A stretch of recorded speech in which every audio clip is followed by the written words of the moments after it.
Hello everybody, this is Joyboy P. Today's is the first video of a series of parts which will be featured in my personal water cooling build. I'll probably be actually doing the build in about a week or two's time, depending when Scan gets the final part that I need in stock. So today's video is going to be my pump setup. So you can see I'm going for a dual pump, which is a EK-DDC DDC 3.2 TP PWM1. So yes, it does have a PWM fan controller on it and a Molex, two identical ones. I got a separate pump top there. It only comes with a single 5mm blue LED, even though the top itself supports two 5mm LEDs. So there we go, we have the top. Yeah, when I was looking at different tops, I could find the old XSPC one, which didn't have this metal plate on the top of it. So you got, whoop, they dropped it, and got the two holes there which support the which are for the LEDs. Again, those are 5mm, two G1/4 and threaded fitting mounts. And there you see 8 screw holes and where the pump assembles. Now if you look at those carefully, they are exactly machined the same shape, both those grooves for the pumps, but they're not round, well, completely round. So that's just about it when it comes to the top. As I said, I got a separate, these are XSPC LEDs, same as the ones that that top came with, where it's a dual 5mm one. Now I've gone for two black heat sinks, as DDCs are known for getting rather hot. So I've got a kitten here climbing around. So yeah, I've got two of those. I've already taken one out of its box. Comes in this sleeve. Set of instructions. We've got the necessary screws, an Allen key, and a heat pad in there. Looks like we're about to have a little visitor appearing. She's a dead curious little one. So yeah, there's nothing too special about them. I'm going to assemble it all into one unit in just a moment. So yeah, I've decided to go for a dual pump setup. Don't fall, you little barmaid. My apologies. I've gone for a dual pump setup for redundancy, and making sure that I'm never going to have too much restriction in my system for one pump to handle. Kind of gone for overkill in this, I know, because I've only got one graphics card, one CPU block, and two radiators. One 420, which is triple 14cm fans, and one 280, which is the dual 14cm fan one. So yeah, I know this is a bit over the top, but again, I wanted that redundancy, but I've also had to make a sacrifice of both hard drive cases in my case, as I did want to have hard drives for all my footage and that, which I use for all 3 of my YouTube channels. So yeah, let's get this assembled, shall we? Don't forget to always read your instructions. Oh, and a side note, this never came with any instructions. There we go. Hello everyone, sorry if the camera angle isn't very good. I did forget to mention that you are going to need a special tool bit in which you need to unscrew the bottom of your pump. So after carefully reading the instructions, let's go and give it an attempt. And always keep the instructions close at hand.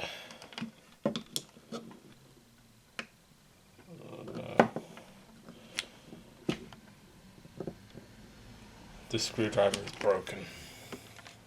After that, my screwdriver is broken, so the only way how I can actually remove the screws now is by using the screw bit on the end and a pair of pliers at the same time.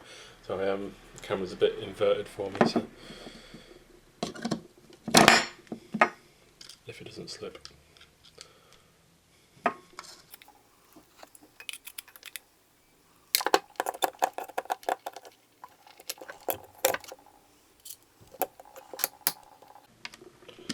I'll be right back once I've got all these screws out. After a bit of hassle, I managed to get all the screws out. Make sure you have somewhere safe to put all your screws and your empty housing once you've done with it. So just move these tools out of the way.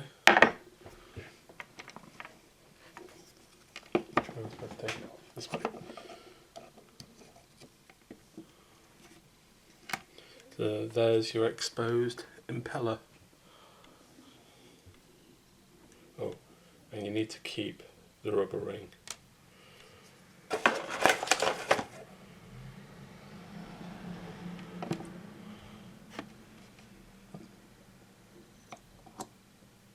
That's quite a powerful magnet holding that in.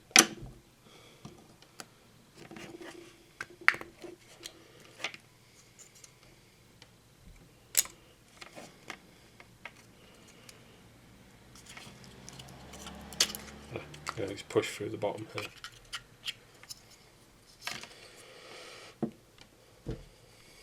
Put that away safely. Now you get the thermal pad out.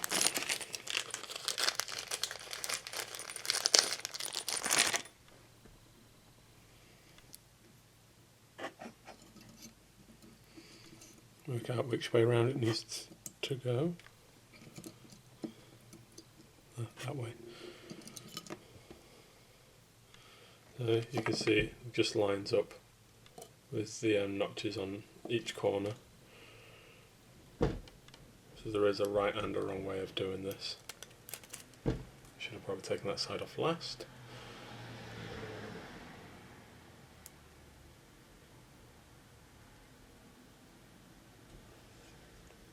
So it's a bit finicky.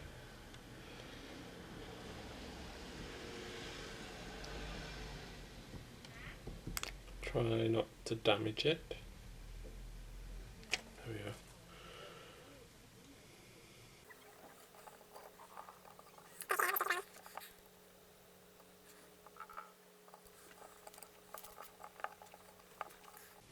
So I just try to get it perfectly lined up. Proving slightly difficult at this moment in time. There we go, that's that lined up.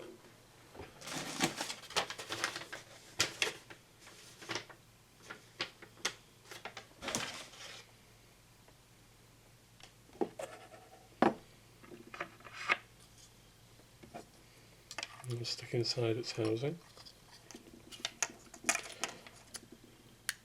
Push it down a bit, make sure it's in properly.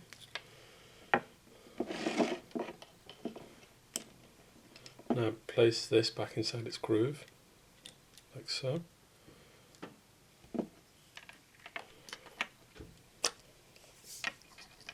And then reattach it to the top of this.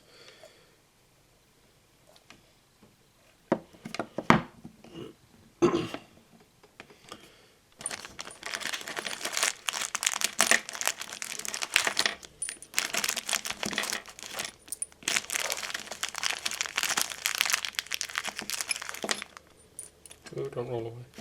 Right.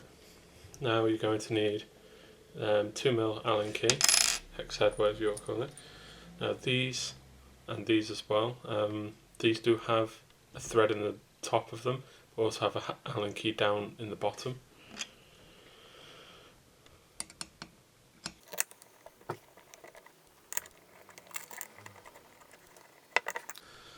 Don't put it all the way in first, get all 4 screws in, that way it can pull itself into a proper alignment.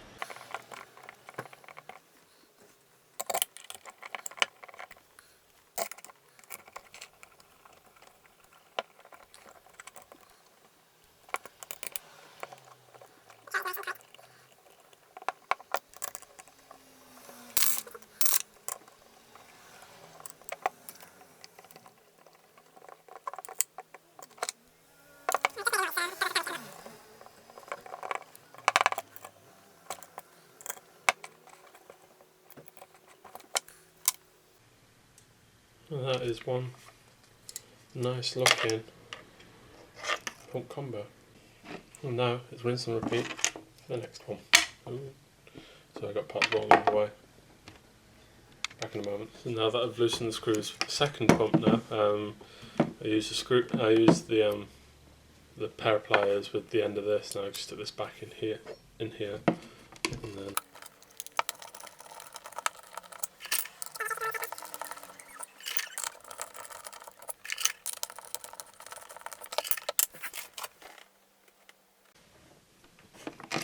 and take the top off.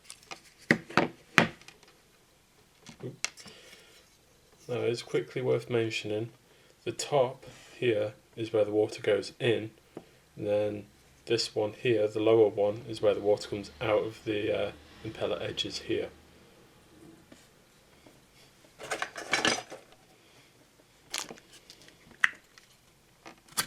I'm just pushing that little hole.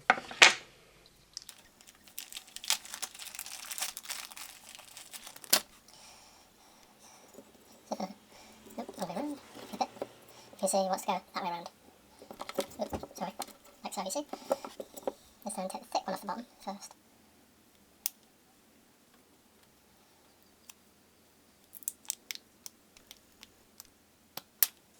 Okay, pull both bits off at the same time. Right, make sure you get it the right way around.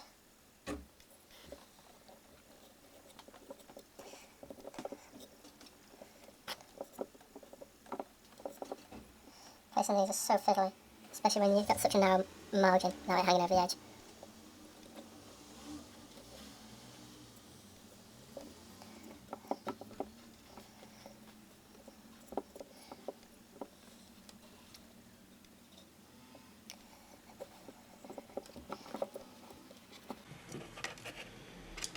There we go.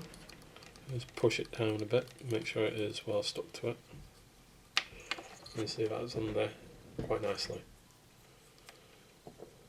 So now we get the other side of this. Make sure the notch line's up here so your cables can come out, and just slide it into place like so and push down.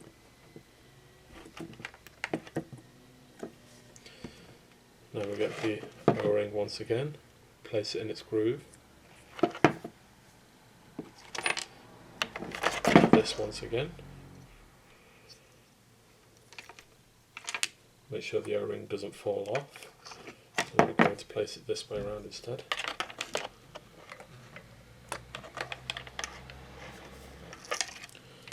Notice how both cables are coming out of the back of it. Both sets of cables, I should say.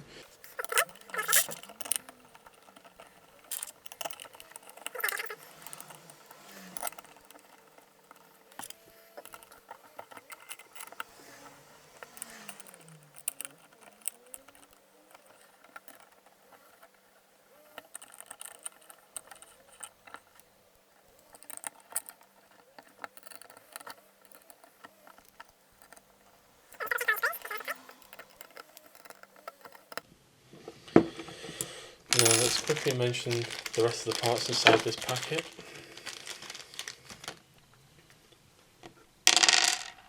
Make sure they don't all roll away. Now they do also come with an additional little screw and an anti-vibration mount. This is for mounting to your case, so that one just screws in like so. And then you put your case or piece of metal in between, and that screws on top like so. So to finish it off, I'm going to install all these anti-vibration screws. There we go, we're finished. Until we need to install these screws here. That is now quite heavy. Right, now that we've finished, so the tripod's in the way there.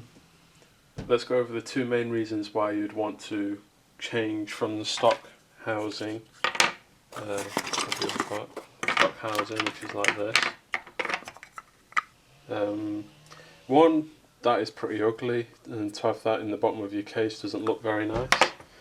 And this, in my opinion, man, that is really heavy now. Looks a lot better.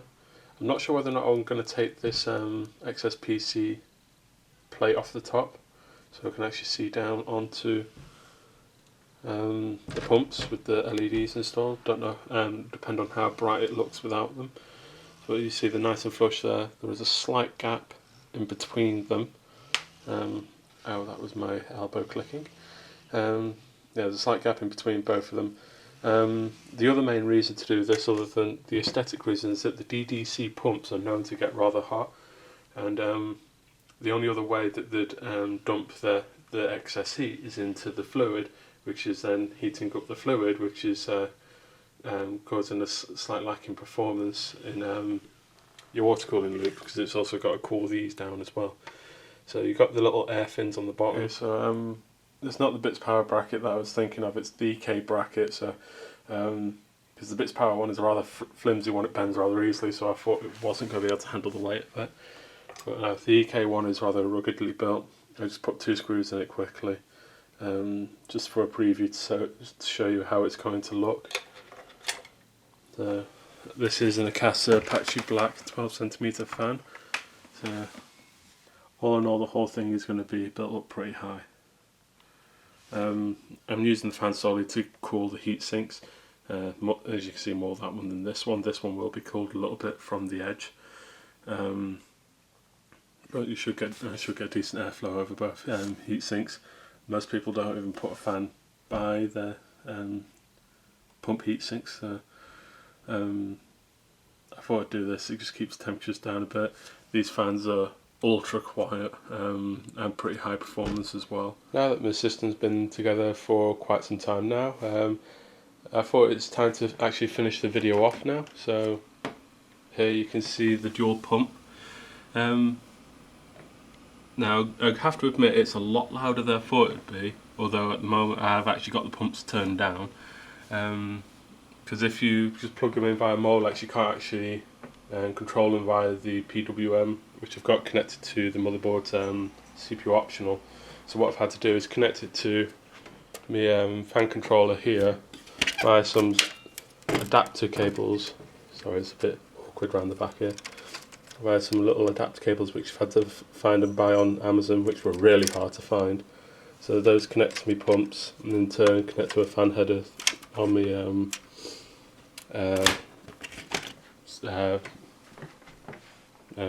fan controller. Wow, I can't get my words out today, sorry. So if I turn it up, there I'm holding it around 6 inches away. Even when I can't leave it on for long, because it actually causes the pumps to stop for some reason, I'm not sure why. That's actually slightly quieter than what it is when they're just plugged into the Molex and left running at maximum power. It's only slightly quieter, but it's still rather noisy. So at the moment I think they're running around 50% performance, which is plenty powerful enough for the system. Don't know why, but my flow meter, after I popped it in, was working for a while. It started to slow down, speeded up again, then slowed down, then stopped working altogether. So I have actually got flow going through my system, it's just that the flow meter is actually stuck.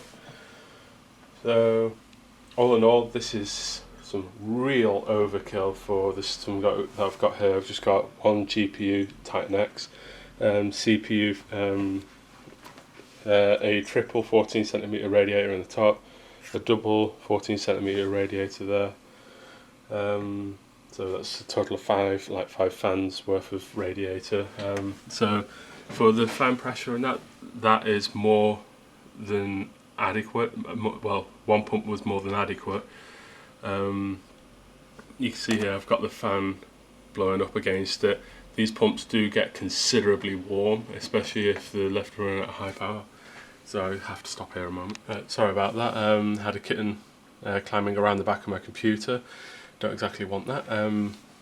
Yeah, as I was saying, that is more than adequate for my system. It's more than adequate even if I had like quad SLI, CPU, motherboard blocks, I don't know, like a PCIe SSD water block, and even more radiators that'd still be more than adequate pump power for that. So it is real overkill that I've gone for there, but as I said, I've done it more for redundancy more than anything else. Personally, I wouldn't go for this again. I'd probably go for a D5, which are apparently quieter than the DDCs. So the main thing I didn't like about this is that I could not control the speed without adding the little cables, which you can just about see at the back there. There's a turn it up again if I can find the button. That constant hum, even when it's closed, becomes the loudest thing in my system. Where's the button gone? There it is. As I said, if I leave it on too long, the pumps end up stop starting every second or so. So it literally just goes It's kind of annoying. So it doesn't affect my temperature performance whatsoever. The only thing which I didn't like about this block itself, which is more my own fault, the XSPC top, that is, sorry, it's with it being situated slightly higher in my system, I've got 2 LEDs in it and it is extremely bright. Thankfully this stops a lot of the glare of it over towards my monitor and that sort of direction. So all in all, as I said, I wouldn't go for this again. It's too noisy and takes up too much room in my system. I've had to sacrifice quite a few things, such as my hard drive cage. If I just had a single pump, I would have been able to fit that in my system and have a hard drive cage in there as well. As I got my 4TB WD black here, you see it's just moving freely. I needed the storage space and it's the only way I could get that in my system. So yeah, as I said, that's just about it for this video. Please leave any comments in the comment section below.